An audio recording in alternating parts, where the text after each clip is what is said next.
Olá, está começando o Multiplix Notícias à Semana. Aqui você vê e revê as principais informações dos últimos dias na região serrana do Rio de Janeiro.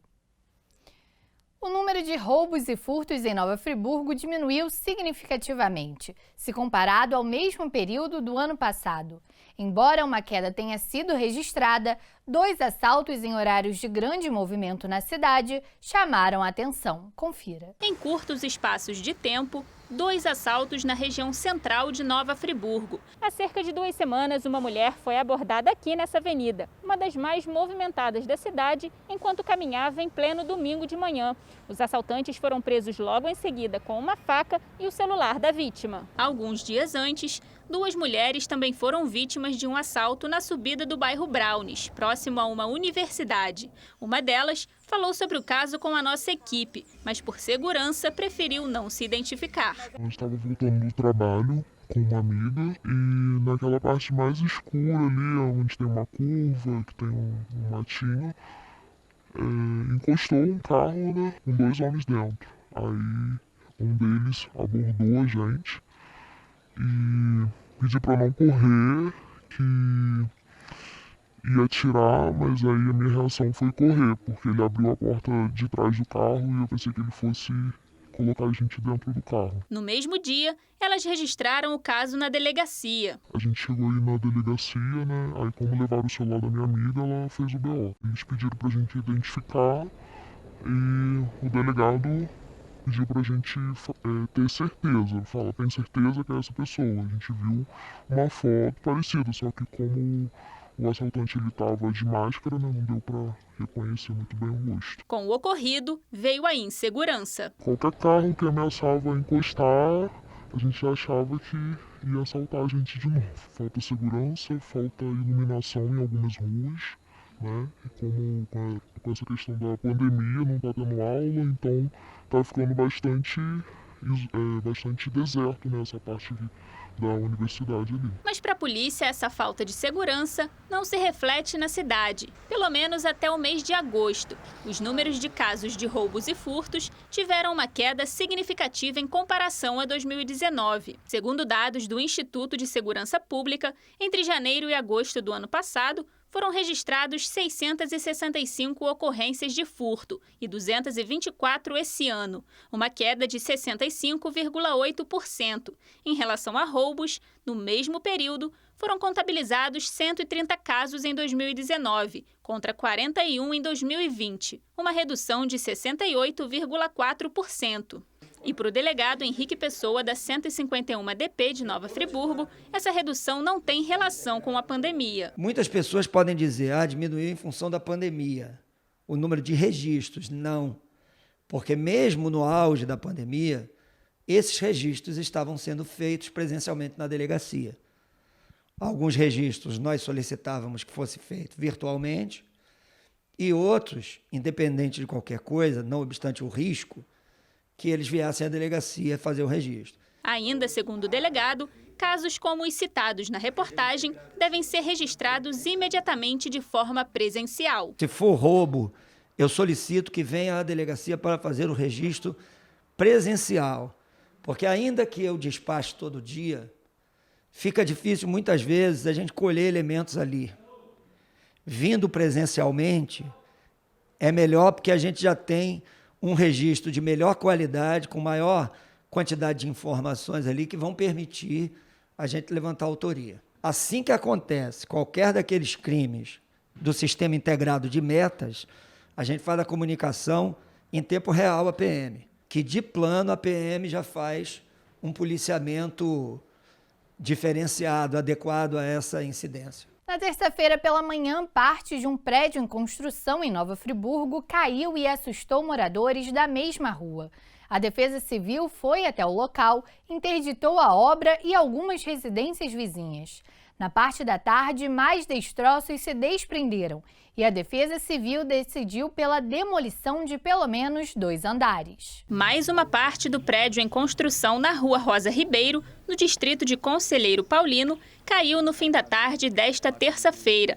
O primeiro desabamento aconteceu ainda pela manhã e atingiu 2 casas. A obra e as residências foram imediatamente interditadas pela Defesa Civil. O órgão realizou a fiscalização do prédio e constatou irregularidades. Tem alguns 2 pavimentos lá em cima, né, onde aconteceu o sinistro, né, que estão com coluna rachada, uma viga rachada e desabou uma laje. Em nota, a Prefeitura de Nova Friburgo informou que foram construídos 5 pavimentos a mais que o gabarito da obra, que permitia apenas 4 andares. O executivo disse ainda que gerou uma série de notificações e exigências ao dono da obra, solicitando ainda a demolição imediata dos 2 últimos pavimentos. Entramos em contato com o Conselho Regional de Engenharia do Rio, o CREA-RJ, mas não tivemos retorno. Os representantes do Centro de Referência de Assistência Social de Conselheiro Paulino, o CRAS, estiveram no local nesta manhã para prestar apoio aos moradores que foram afetados pelo desabamento. A gente tem que visualizar as necessidades dessas famílias que foram atingidas para poder dar uma resolução o mais rápido possível a esses problemas. Nós vamos dar soluções até de apoio de benefícios emergenciais, entre outros. A primeira família localizada pelo CRAS foi a da Luciana. A casa dela fica bem ao lado da construção e foi atingida por destroços. Telhado que desmoronou todo e depois que nós saímos, aconteceu outro desabamento que agora interditou a rua toda. Estamos no hotel, que o dono do prédio, por uma pressão nossa, nos alojou lá no Hotel Fabris durante uma semana para a gente resolver essa situação. Luciana conta ainda que antes do ocorrido a obra já tinha sido interditada, após muitas reclamações de moradores. Não entendo por que deu continuidade a essa obra, se já que uma vez ela foi embargada pela prefeitura. E por que retornou? Com autorização de quem? Não é o prédio, são nós. É a nossa vida. Nossa equipe entrou em contato com o advogado do proprietário da obra, mas até o fechamento da reportagem não tivemos um posicionamento sobre o assunto. Queimadas, secas, construções irregulares e muitos outros problemas vêm avançando cada vez mais e comprometendo a natureza. Mas vamos mostrar uma iniciativa que faz exatamente o contrário. Na semana em que se comemora o Dia da Árvore, conheça o projeto friburguense que incentiva o plantio e que em 10 anos já contribuiu com mais de 30 mil mudas plantadas pela cidade. Ar puro, umidade, sombra fresca, frutas, abrigo. Nada disso seria possível se não fossem as árvores. E além dos benefícios, elas esbanjam beleza, sendo um verdadeiro espetáculo de cores na natureza.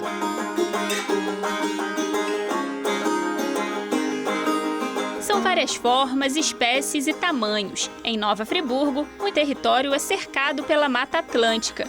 E se por um lado, o homem desmata e não protege um dos nossos bens mais preciosos, por outro, existem pessoas que se dedicam a cuidar da natureza, como é o caso do Alex. Unindo meio ambiente e sustentabilidade, o empresário já contribuiu com a plantação de mais de 30 mil mudas pela cidade, desde 2010. A gente é pioneiro na cidade e também no Brasil, na reutilização de cones de linha de costura industrial, que as confecções daqui do polo de Nova Friburgo descartariam no lixo. Então a gente recolhe esse material com a finalidade de reutilizá-los para armazenar a terra e a gente cultivar as árvores. O projeto Viveiro Educandário faz o cultivo do palmito jussara, uma espécie que está ameaçada de extinção. Essa árvore dispõe de frutos que alimentam mais de 60 animais silvestres da Mata Atlântica. Aqui no Viveiro Educandário a gente vem cultivando essa espécie. Ali a gente tem aproximadamente 3 mil mudas que a gente periodicamente realiza ações com a finalidade de envolver as pessoas para que juntos a gente possa plantar essas árvores em alguns locais específicos. Segundo Alex, o projeto prioriza o plantio das mudas em locais que tenham potencial ecológico E pela cidade, a iniciativa reúne admiradores e protetores da natureza. Para mim, é um projeto com um significado imenso, pois a gente vê tanta gente por aí com pensamentos de destruição, com pessoas que não têm conscientização ambiental nenhuma. É uma coisa que traz muita esperança. Uma questão que se torna mais importante a cada dia, com o descaso que a gente vê acontecendo com as florestas daqui do Brasil e do mundo também. E é muito importante conscientizar as pessoas dessa situação. Acreditamos que com nossas ações perpetuam no tempo. Plante essa ideia. E nem a pandemia foi capaz de frear as ações. Durante esse período, cerca de 1.000 mudas foram distribuídas e plantadas. Ao longo dessa pandemia, a gente fez uma ação chamada Sustentabilidade Delivery, onde um grupo de pessoas preencheu um formulário para que pudesse estar recebendo uma determinada quantidade de mudas. Essas pessoas que participaram dessa ação, né, elas estarão enviando vídeos para a gente, mandando um alerta, um grito, né, de amor pelas árvores, pelo meio ambiente. E é claro que no Dia da Árvore, eu também vou deixar a minha contribuição para o meio ambiente. Você me ajuda, Alex? Claro, vamos lá.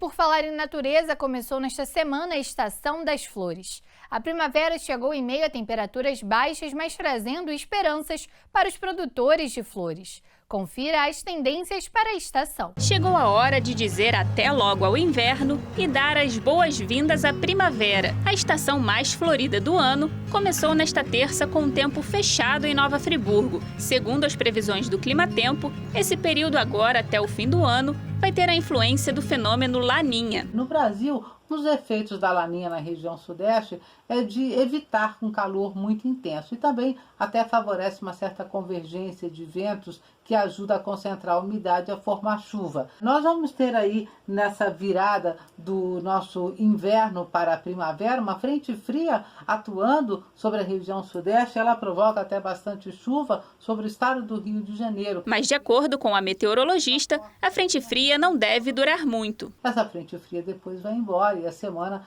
na verdade, vai terminar aí com tempo seco. E depois, a última semana de setembro, ela deve ser marcada por calor de novo, o ar seco e temperaturas bastante elevadas. O mês de outubro deve ser um mês onde a chuva será frequente, inclusive sobre a região de Nova Friburgo. E as flores já começam a colorir a cidade, considerada a maior produtora do setor no estado do Rio. No campo, as expectativas são boas. Segundo a Secretaria de Estado de Agricultura, após um período difícil por causa da pandemia, a previsão é de um aumento de 60% no consumo das flores na estação. Os comerciantes também estão animados. Seu Oliveira tem um horto no bairro Ponte da Saudade e disse que espera um crescimento de 20% nas vendas. Agora na primavera a gente vai ter um aumento porque todo mundo fica mais animado quando vê as terras tudo molhadas, né? Então anima mais. Jardim colorido, varanda colorida. O florista ainda deu algumas dicas para quem quiser aproveitar a diversidade das flores e enfeitar o jardim. Primeiro vamos começar pelo beijo americano, que é o mais vendido, né?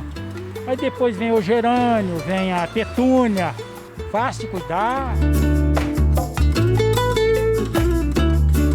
É a época das flores, né? Agora para frente é flor direto, né?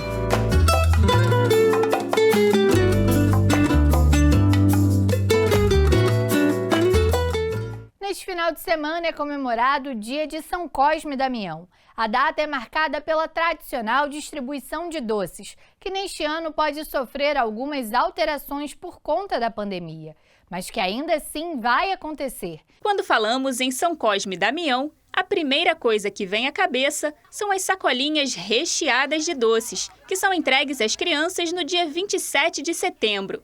Mas você sabe qual é a história por trás da tradição? Esses dois irmãos, eles eram médicos, né? Só que depois, né, da conversão ao cristianismo, eles, além de médicos, se tornaram missionários. Então, eles iam ao encontro das pessoas que padeciam de enfermidades e trabalhavam em prol dessas pessoas, né? E sem cobrar nada. Cuidavam, tratavam com a medicina e as pessoas ficavam curadas, né? Surpreendentemente ficavam curadas. No período de Diocleciano, na perseguição aos cristãos de Diocleciano no ano 300, eles foram acusados justamente de bruxaria, de estar contra os deuses do império. Eles foram condenados ao martírio, né? Ou seja, foram mortos. Morreram porque não aceitaram abandonar a fé cristã para abraçar uma outra fé. Os médicos foram santificados e até hoje são lembrados. Na Igreja Católica, o dia deles é celebrado no dia 26 de setembro e a forte tradição são as promessas. Geralmente, né, os pedidos são relacionados a crianças, ou seja, a cura de criança, ao nascimento de uma criança, e aí, sendo atendido, as pessoas fazem cumprem com algumas obrigações que tinham prometido. Então, uma dessas é a distribuição de doces, né? Na religião umbandista, o dia de São Cosme e Damião é comemorado como se fosse um aniversário para as crianças. A festa é enfeitada com bolas, flores, painéis e é claro que os tradicionais doces são distribuídos. Mas esse ano, por conta da pandemia, as comemorações vão ser um pouquinho diferentes. Infelizmente, esse ano sobrou-se a live. Vamos colocar tudo que há de direito, o painel das crianças, os doces, o guaraná. E teremos, porque o que faz o ritmo nosso são um instrumento chamado atabaque. Com festa ou não, as crianças vão ganhar os doces. Esse ano, as guloseimas estão mais protegidas, portanto, os pais não precisam se preocupar. A maior parte desses doces, vocês podem observar aqui que eles estão encapadinhos. Então pode-se manusear, pegar o doce, né, que tem toda a proteção. E a data ajuda a impulsionar o comércio. Vinícius conta que mesmo com a pandemia, as vendas dos doces estão a todo vapor. Uma surpresa, porque a gente achou que ia ter uma queda devido à pandemia, mas não está tendo. Está mantendo a mesma venda. Normalmente, num mês de Cosme e Damião, há um aumento de 30% nas vendas. Esse ano eu acredito que vai ter, assim, uma queda apenas de uns 10%. Segundo o comerciante, os devotos não inovaram muito na escolha dos produtos. No dia de São Cosme e Damião, os tradicionais têm que prevalecer. Maria mole, doce de abóbora, cocada, doce de amendoim, pé de moleque, bala, pirulito. Seja lá qual for a crença, que além dos doces, a mensagem de São Cosme e Damião seja compartilhada por todos neste domingo. Aqueles que são devotos dos santos também busquem se inspirar no exemplo de vida deles, de modo que façam um bem ao outro. Não é só levar o doce, né? Faça uma boa oração, peça a Cosme e Damião saúde, força e amor familiar. Um momento para muitos de doçura e fé. E o Multiplix Notícias da Semana fica por aqui. Mais informações sobre a região serrana do Rio você encontra no portal multiplix.com. Aproveite o final de semana e até o nosso próximo encontro.